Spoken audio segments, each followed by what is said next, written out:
எல்லா தமிழ் மக்களுக்கும் என்னுடைய வணக்கம். இன்றைக்கி ரொம்ப சிம்பிளாக இருக்கிற ஒரு ஸ்நாக்கோட ரெசிபி தான் நம்ம பார்க்க போகிறது.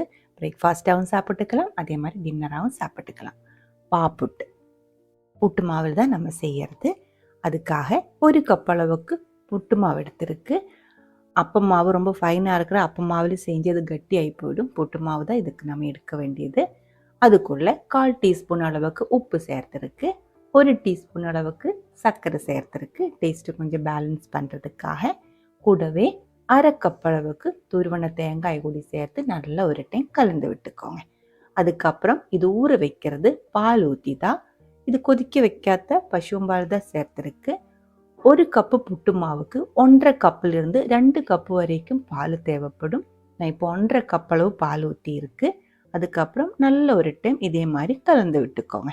அதுக்கப்புறம் நம்ம இது கொஞ்சம் நேரம் ஊற வச்சுக்கலாம். புட்டு மாவுன்னு சொல்கிறது கொஞ்சம் தறி மாதிரி இருக்கிற ரவை மாதிரி இருக்கிற வறுத்த அரிசி மாவாக இருக்குது. அதனாலே இது ஊறுறதுக்கு கொஞ்சம் டைம் ஆகும். 1/2 மணி நேரம் மூடி வச்சுக்கலாம். 1/2 மணி நேரத்துக்கு அப்புறம் நம்ம ஓப்பன் பண்ணி பார்க்கும்போது இதே மாதிரி நல்லா ஊறி இருக்கும். இந்த மாவு கொஞ்சம் கட்டியாகவும் வந்திருக்கும். பாருங்கள், 1/2 மணி நேரத்துக்கு அப்புறம் 1.5 கப் அளவு பாலில் புட்டு மாவு இந்த மாதிரி தான் வந்திருக்கு. இது நமக்கு பத்தாது, இந்த மாவு கொஞ்சம் குழஞ்ச மாதிரி தான் இருக்கணும். அதுக்காக மறுபடியும் நான் 1/2 கப் அளவு பால் கூடி ஊற்றுறேன். உங்களுக்கு பாதி பால் பாதி தண்ணி வேணாலும் ஊற்றிடலாம். ஃபுல்லாக பால் ஊற்றி செய்யும்போது நல்லா டேஸ்ட்டாக இருக்கும்.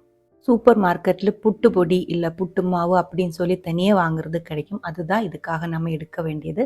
ஃபைனாக இருக்கிற அரிசி மாவு எடுக்கக்கூடாது. நம்ம இடியப்பத்துக்கெல்லாம் எடுக்கிற மாவு இருக்குது இல்லைங்களா, அதை எடுத்தால் கரெக்டாக வராது.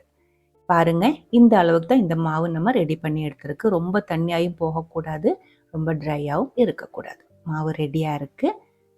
கொஞ்சம் குழிவாக இருக்கிற ஒரு ஸ்டீல் தட்டுக்குள்ளே கொஞ்சம் நெய் இல்லை தேங்காய் எண்ணெய் நல்லா ப்ரஷ் பண்ணி விட்டுக்கோங்க. அதுக்கப்புறம் நம்ம ரெடி பண்ணி எடுத்து வச்சுருக்கிற மாவு, நல்ல ஊறி இருக்கிற மாவு இதுக்குள்ளே ஊற்றி மெதுவாக அமர்த்தி விட்டுக்கோங்க. மாவு நல்லா ஊறணும். உடனே நம்ம பால் ஊற்றி உடனே மிக்ஸ் பண்ணதுக்கப்புறம் இதே மாதிரி லெவல் பண்ணிடுச்சுன்னா பாப்புட்டு கட்டியாகி போயிடும், நல்லா சாஃப்டாக வராது. மாவு நல்லா ஊறினதுக்கு அப்புறம் தான் நம்ம மிச்சம் பால் ஊற்றி கரெக்ட் பண்ணி இதே மாதிரி தட்டுக்குள்ளே ஊற்றணும்.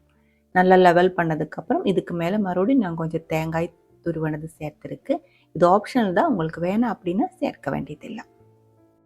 அதுக்கப்புறம் இட்லி தட்டுக்குள்ளே இல்லை ஒரு ஸ்டீமருக்குள்ளே தண்ணி ஊற்றி நல்லா ஆவி வந்ததுக்கப்புறம் இந்த பிளேட் இதுக்கு மேலே வச்சு மூடி வச்சுக்கோங்க. மீடியம் ஃப்ளேமில் 10 to 15 நிமிஷம் ஆவியில் வேக விட்டுக்கோங்க. அதுக்கப்புறம் ஓப்பன் பண்ணி பார்க்கும்போது பாப்புட்டு ரெடியாக இருக்கும். நல்லா ஆற விட்டுக்கலாம். அதுக்கப்புறம் பிடிச்ச ஷேப்பில் இது கட் பண்ணி எடுத்துக்கலாம். கட் பண்ணதுக்கப்புறம் உங்களுக்கு பிடிச்ச கறி கூடி சாப்பிட்டுக்கலாம். இது நம்ம சாதாரணமாக புட்டு செய்கிற மாவாக இருக்குது. அதனால புட்டுக்கு நம்ம எடுக்கிற எல்லா கறியுமே இந்த பாப்புட்டுக்கும் கரெக்டாக மேட்ச் ஆகும். கடலைக்கறி, சிக்கன் கறி, காரமாக இருக்கிற எந்த கறி வேணாலும் மேட்ச் ஆகும்.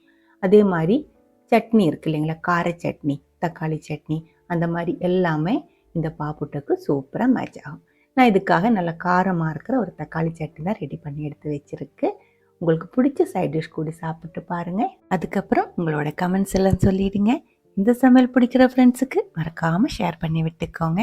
அடுத்த ஒரு வீடியோவில் நம்ம உடனே பார்க்கலாம். அது வரைக்கும் வணக்கம்.